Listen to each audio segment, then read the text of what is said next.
Hello, everybody, and welcome to another episode from the Board Game Man. My name is Jamie Cloninger. Today I'm going to do my very first 3M bookshelf review. It took me, I guess, 63 episodes to get to one. I had to have a few of them back here. But this one's from 1968 called Quinto. Let's go to the gaming table and I'll show you how to play.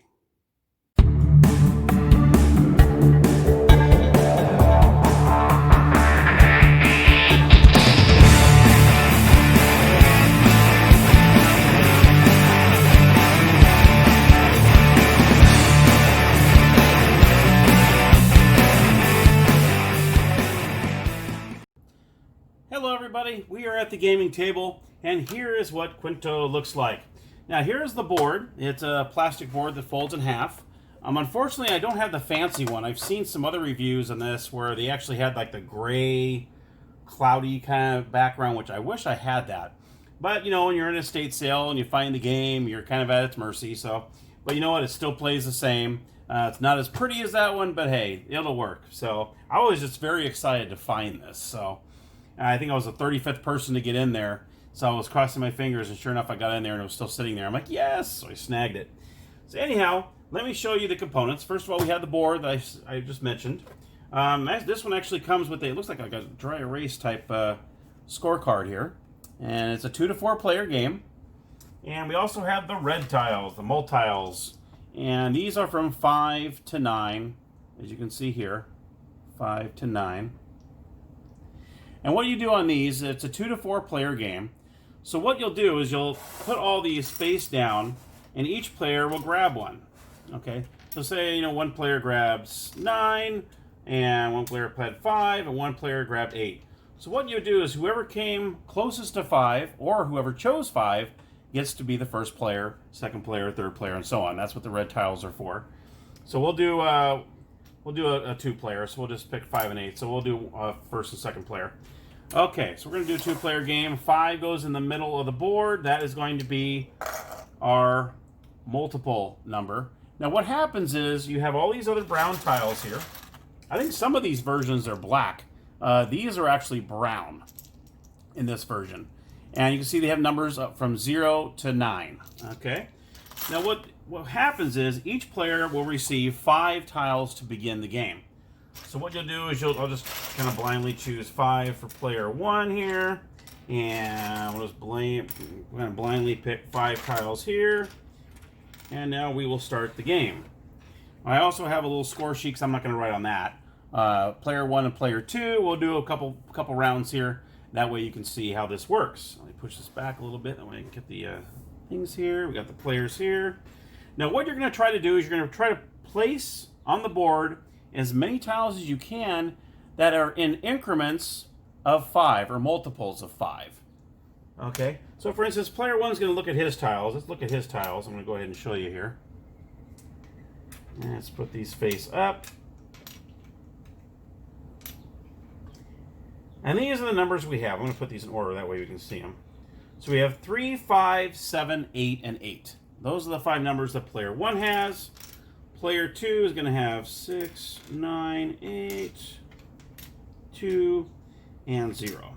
Okay. Now obviously you're going to put these face up in front of you facing you so no one else is going to know your numbers. Just like Scrabble. It's the same kind of concept. So player 1 is going to look and say, okay, you're going to start off with the 5 here, and you're going to start building off the 5.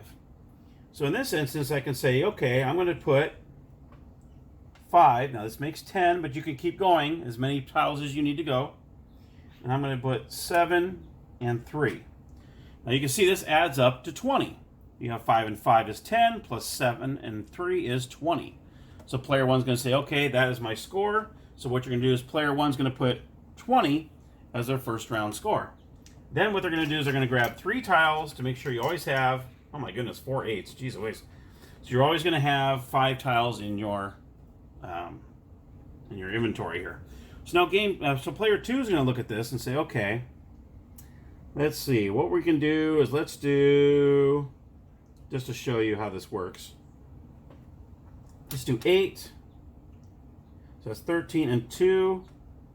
And that would be 15. Okay.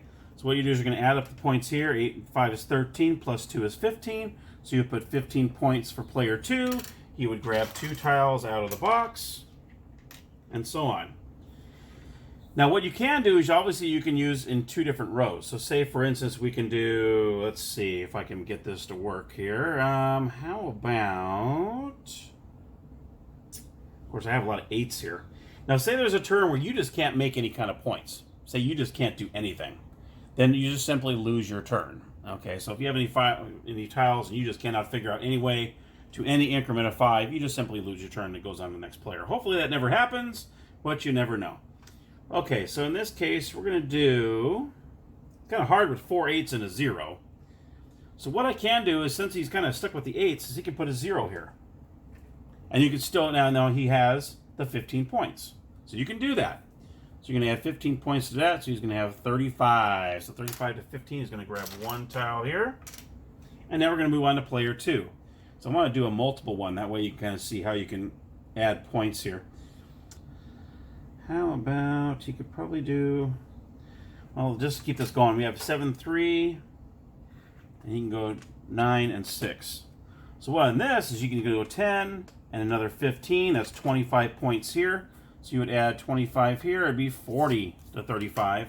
He would grab 3 tiles out of here. And there you have that. Now let's go to player 1, he's still stuck with all these 8s. So what we can do is,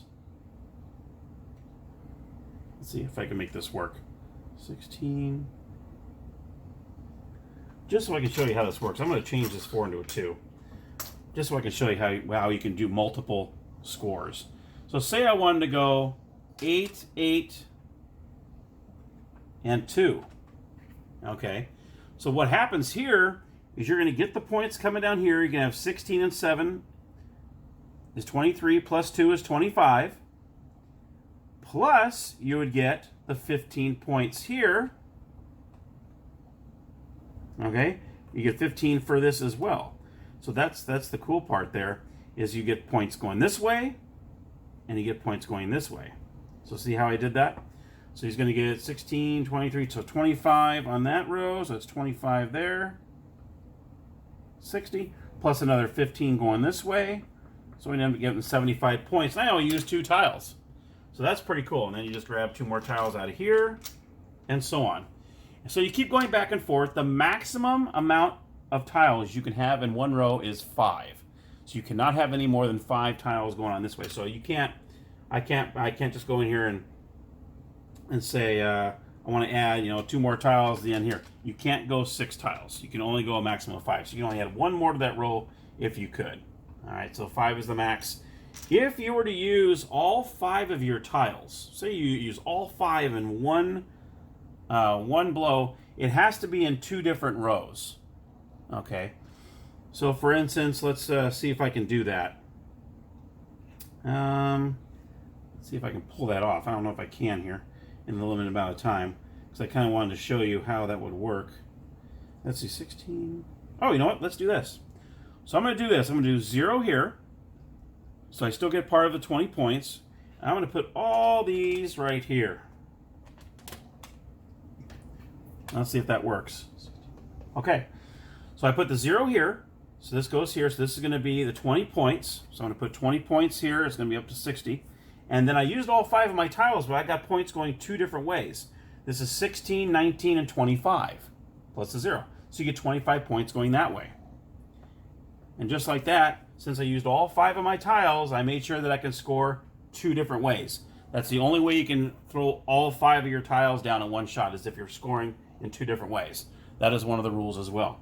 And just like that, boom, we got, that was a good round right there. That was another, was it 20 points here? Another 20. That was 45 points just in that move right there. So that's pretty awesome.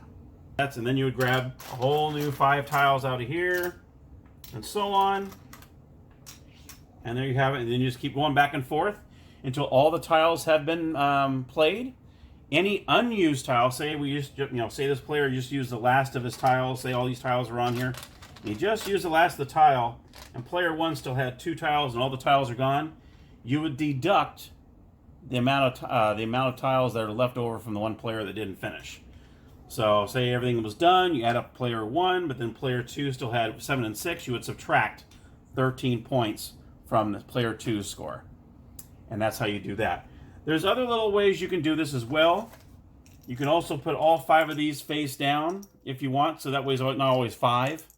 And say you choose one of these and it's 7, then you can do increments of 7, or you can do increments of 8, and so on.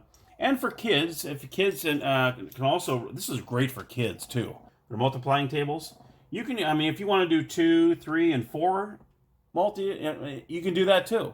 So it's really cool that this is really open to however you want to do it, especially if you're playing with kids. Hell, do 2s, 3s, 4s, 5s. That would be great to learn their multiplications. So that would be great. I would have loved this because math is a big strong point of mine. So a game like this I really, really like, and I think I would enjoy playing this. So anyhow, there, my friends, are how you play Quinto. It's just pretty much you go through all the tiles. As soon as all the tiles are done, whatever player has any tiles left over, you deduct those from the score. And that, my friends, is how you play Quinto.